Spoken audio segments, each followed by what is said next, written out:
And joining me now is Democratic Congresswoman from Texas, Julie Johnson, who is the vice-ranking member of the House Homeland Security Committee and sits on the House Foreign Affairs Committee as well. Thanks so much for being with us. We're learning from Israeli Defense Forces that the brother of the suspect in the Michigan synagogue attack was a Hezbollah commander killed in an Israeli attack. How concerned are you about more potential terror attacks here in the U.S.? Well, I'm very concerned about the rise of terror attacks. You know, we've seen it, anti-Semitism, the rise of that is becoming out of control. We've had so many attacks on synagogues and Jewish institutions throughout this country, but also the rise of Islamophobia. It's on both sides. You know, houses of worship on all faiths need to be protected. And it's unexcusable that we have so much increased hate in this country, and it's fueled by the rhetoric that this administration likes to put out all the time. You know, I'm glad that you brought that up. You know, that yes, we're seeing it on both sides here. You are the vice-ranking member of the Homeland Security Committee. The government remains shut down over DHS. Is it time to end this shutdown? Well, I would love to end the shutdown. You know, we have a lot of brave men and women in the Coast Guard and TSA serving our nation that deserve to get paid. But we have yet to see whole-scale reforms by this administration on how they're running ICE and how they're running that program. They have yet to reform anything that has been so distasteful in this country.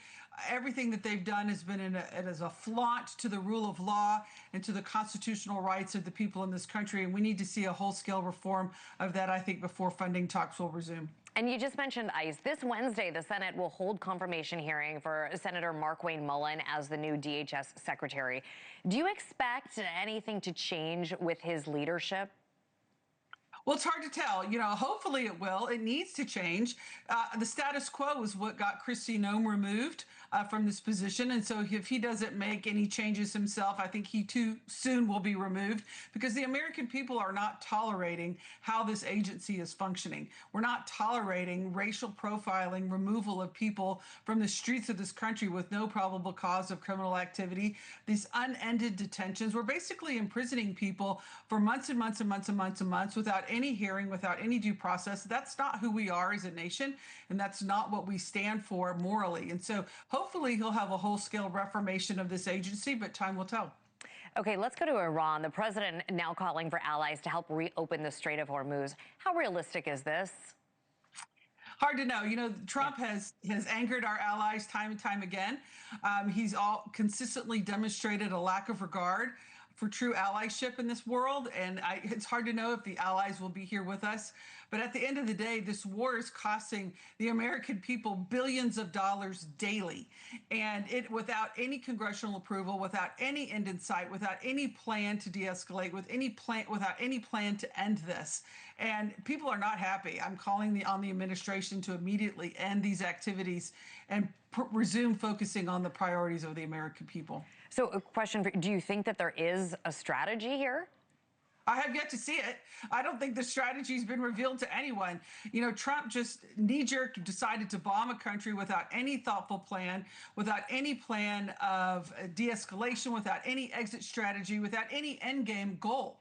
And that is just irresponsible governance. Congress has not approved this. We have not sanctioned the spending of these funds. We've not approved this war. We have not approved boots on the ground, which is what he's threatening now. This is an illegal war by this administration, and it needs to stop immediately. I'm glad you mentioned boots on the ground, because USS Tripoli and thousands of Marines are now headed to the Middle East. We're hearing 2,500. So how soon could we see boots on the ground? It's hard to tell, but, you know, he's even, recklessly calling for reinstitution of the draft. I mean, what is that about? American people are not in favor of this war. We need problems solved at home. Prices are going up. Gas prices are becoming unattainable for so many. The cost of all goods were already expensive due to Trump and his policies and tariffs. And now this irresponsible war that he's put us in is only making life more expensive for the American people. Yeah, Democratic Congresswoman from Texas, Julie Johnson, thank you so much for joining us. Appreciate your time this morning. Thank you for watching. Subscribe below and download our NewsNation app right now on your phone, and you will get fact-based, unbiased news for all Americans.